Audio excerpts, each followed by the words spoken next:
हम जानते हैं कि हर बस्ती में जहाँ पर भी झुग्गी बस्ती होती है उसको अतिक्रमण कहा जाता है। भाई आप अडानी अंबानी के जो घर हैं, अंबानी का घर है एक एंटिला बम्बई में, ज़रा उसका रेट करा के दिखा दीजिए। तो उसने तो ज़मीन तो क्या आसमान पर भी अतिक्रमण कर रखा है, उसको तो हाथ नहीं लगाइएगा, ठीक है, कभी उसके खिलाफ कुछ ना बोलिएगा।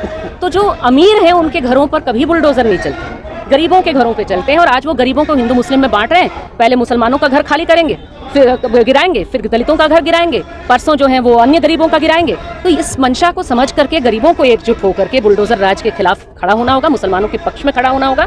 देखा आपने देखा कि कैसे जहांगीरपुरी में जो बुलडोज़र हैं उन बुलडोज़रों को रोकने का काम जो है वो वाम दलों ने एक साथ किया था। उसमें भाकपा माले और सीपीएम के नेता थे, सीपीआईएमएल और सीपीएम के।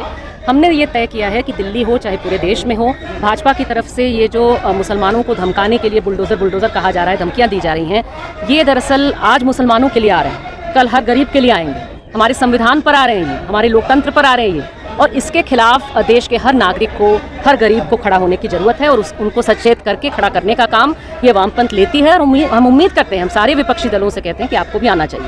हम एक नारा देने के पक्ष में हैं कि भारत के भाईचारे पर नहीं चलेगा बुलडोज़र। मैडम, जिस दिन से जहांगीरपुरी में बुलडोज़र चला है, मिसेस करात ने उनको जाके रोका भी है, उस दिन से जो भारतीय जनता पार्टी है दिल्ली की, वो काफ़ी आपके ऊपर आक्रामक है, क्या कहना चाहेंगे? ये सिर्फ हम पर क्या आक्रामक है, हम भाजपा का हम लोगों पर आक्रामक होना ये हमारे लिए जो है ये गर्व का विषय है, अच्छी बात है। भाई हम अगर इतना भी सक्रिय नहीं होते कि आप हम पर आक्रामक हों तो ये तो हमारे लिए बड़ा शर्म की बात होती। हमारा मानना है कि देखिए ये कुल मिलाकर हम पर इसलिए आक्रामक है क्योंकि संविधान के पक्ष में और देश के गरीबों के पक्ष में हम खड़े हैं। हम जानते हैं कि हर बस्ती में जहाँ पर भी झुग्गी बस्ती होती है उसको अतिक्रमण कहा जाता है। भाई आप अडानी अंबानी के जो घर हैं, अंबानी का घर है एक एंटिला बम्बई में, ज़रा उसका रेट करा के दिखा दीजिए। तो उसने तो ज़मीन तो क्या आसमान पर भी अतिक्रमण कर रखा है, उसको तो हाथ नहीं लगाइएगा, ठीक है, कभी उसके खिलाफ कुछ ना बोलिएगा। तो जो अमीर हैं उनके घरों पर कभी बुलडोज़र नहीं चलते, गरीबों के घरों पे चलते हैं। और आज वो गरीबों को हिंदू मुस्लिम में बांट रहे हैं। पहले मुसलमानों का घर खाली करेंगे, फिर गिराएंगे, फिर दलितों का घर गिराएंगे, परसों जो है वो अन्य गरीबों का गिराएंगे। तो इस मंशा को समझ करके गरीबों को एकजुट होकर के बुलडोज़र राज के खिलाफ खड़ा होना होगा, मुसलमानों के पक्ष में खड़ा होना होगा, और ये ज़रूर होगा। और भाकपा माले और जो वाम दल हैं, बिल्कुल हम लोग तैयार हैं, तैनात हैं इस काम को करने के। प्रधानमंत्री कुछ नहीं बोलते, नौकर साहब उनको पत्र लिखते हैं, उसके बावजूद भी कुछ नहीं बोलते हैं, तो इसके पीछे क्या है, वो बोल क्यों नहीं रहे? दरअसल बोल रहे हैं और सुनने वालों को वो सुनाई दे रहा है। इसको कहते हैं डॉग विसल, जो है कुत्तों के कान बड़े तेज़ होते हैं ना, तो इंग्लिश में कहा जाता है डॉग विसल। तो ऐसा विसल दो जो सिर्फ कुत्ते को सुनाई दे, दूसरों को ना दे। इसका मतलब होता है कि हमारी राजनीति से जो इत्तेफाक रखने वाले लोग हैं उनको हम इशारा दे रहे हैं, वो इशारा सुनाई दे रहा है। वो इशारा क्या है भाई? मोदी ने और अमित शाह ने दोनों ने मिलकर के भारत के मुसलमानों से कहा कि आप बांग्लादेशी हो, ठीक है, दीमक कह दिया अमित शाह ने। वो क्या था?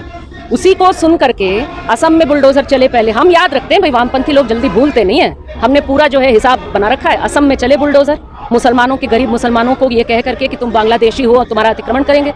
रोहिंगा शब्द को उन्होंने गाली बना दिया। रोहिंगा जो शरणार्थी हैं, जिनके पास कुछ नहीं है, भगाया गया है, उनके पास किसी देश की नागरिकता नहीं है बेचारे, उनको जो है कुछ हज़ार लोग, मुश्किल से 10,000 लोग होंगे भारत में, उनको जो है आप शरणार्थी का नाम को गाली बना रहे हैं, मुसलमानों को कह रहे हैं। जो बांग्ला भाषी मुस्लिम है भारत में, उसको आप बांग्लादेशी कह रहे हो और भगाने की बात कर रहे हो।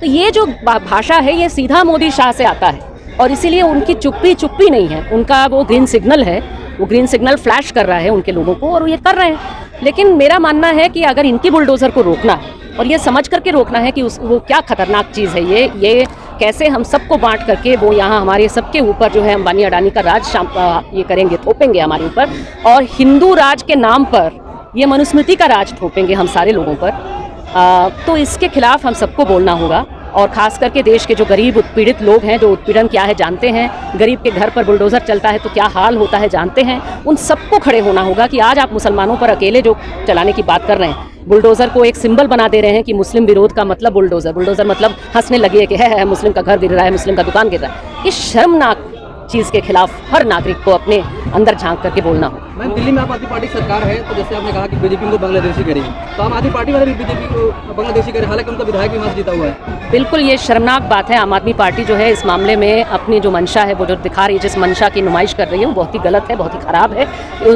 बुलडोज़र चलने में भी PWD जो आम आदमी पार्टी के साथ है, ये MCD के साथ, NDMC के साथ खड़ा रहा, ये बिल्कुल गलत है।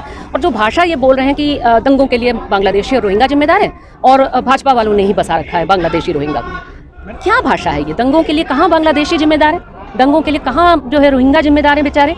दंगों के लिए जो लोग जुलूस प्रदर्शन में कह रहे हैं कि भाई गाली देते हुए मुस्लिम के लिए गाली का शब्द यूज़ करके कि काटे जाएंगे तो राम राम चिल्लाएंगे, भारत में रहना होगा तो राम राम कहना होगा, हमारी अदालत इनके लिए क्यों लक्ष्मण रेखा नहीं खींच रही? उमर खालिद आलोचना कर रहे हैं प्रधानमंत्री का भाषण को, जुमला बोल रहे हैं तो उनके लिए खींच रहा है लक्ष्मण रेखा, इसके लिए क्यों नहीं? और आम आदमी पार्टी इस पर क्यों नहीं बोल रही? तो ये बिल्कुल आम आदमी पार्टी की सरकार का मैं तो कहती हूँ कि एकदम शर्म में डूब मरने का समय है आम आदमी पार्टी के लिए कि ये सोचते हैं जो काम कर रहे हैं ये दरअसल दिमागी भ्रष्टाचार है, ये आइडिया के लेवल पर भ्रष्टाचार है जो कर रहे हैं। हनुमान चालीसा को लेकर आजकल बहुत बवाल हो रहा है देश में, कोई कह रहा है चौराहे पे पड़ेंगे, कोई कह रहा है मुख्यमंत्री के दरवाजे पे, तो कोई कह रहा है कि मस्जिद के सामने। कैसे? मेरा मानना है कि देखिए जो भी कोई धर्म है, जो धर्म को मानता है वो कुछ अपने भीतर अपने बारे में समझने के लिए उसे मानता है, अपने को बेहतर करने के लिए उसे मानता है। जो भी किसी धर्म को मानता है, किसी भी आइडिया को मानने वाला, मैं किसी धर्म को नहीं मानती लेकिन मैं जिस भी मैं विचारधारा को मानती हूँ तो मेरे लिए वो कोई धर्म नहीं है। हम चाहते हैं कि मार्क्सवाद हो, देश का संविधान हो, उसे समझ करके मैं खुद को बेहतर करूँ ना। तो ये क्या है कि किसी धर्म के नाम पर आपका तरीका होगा कि उस धर्म को मनाने के लिए आप हनुमान या राम जी को याद करने के लिए आप जाएंगे और मस्जिद के सामने गाली गलौज करेंगे, कहेंगे कि राम का नाम लो वरना भारत में मत रहो। ये बिल्कुल ही गलत चीज़ है। और इसमें साहिर लुधियानवी का जो सुंदर गीत था जिसमें उन्होंने भारत के पार्टीशन पर लिखा था कि जिस राम के नाम पर माने घर टूटे, जिस राम के नाम पर किसी की लाज छीनी जाए, उस राम का माने आप क्या समझते हैं कि आप उसका सम्मान कर रहे हैं? आप सम्मान तो कर नहीं रहे हैं, आप अपमान कर रहे हैं। तो ये बिल्कुल बहुत ही ख़राब, बहुत ही गलत चीज़ है जिसका विरोध हर व्यक्ति को और ख़ास करके हर सच्चे दिल से हिंदू को विरोध करना चाहिए। मैडम कुछ दिनों से असामाजिक तत्वों के द्वारा दो धर्मों को बांटने की कोशिश की जा रही है, तो आम आदमी जो लोग हैं इनको क्या करना चाहिए कि ऐसा देश में ना हो? देखिए, आम व्यक्ति को पहले तो ये सोचें समझें कि हम सिर्फ अपने बारे में ना सोचें। मेरे अगर बगल के घर में किसी को गाली दी जा रही है, किसी को धमकी दी जा रही है, तो आप अगर उनके साथ जाके खड़े हो जाएंगे तो शायद वहाँ का जो बच्चा है वो इतना परेशान नहीं होगा, इतना छटपटाएगा नहीं और पथराव भी नहीं करेगा। उसको भी लगेगा कि नहीं मेरे साथ मेरे बगल के लोग हैं, मैं अकेला नहीं हूँ। तो मेरे ख्याल से और हर हिंदू को खास करके ज़रूरी है कि वो अपने अगल बगल जो मुसलमान रहते हैं ईद के दिन जाइए उनके घर पर, उनसे गले मिलिए, उनसे कहिए कि बिल्कुल आप इस देश के हैं, आप इस देश में वेलकम हैं, आप हमारे मोहल्ले में वेलकम हैं और हम आपकी रक्षा करेंगे अगर कोई आपको मारने आएगा।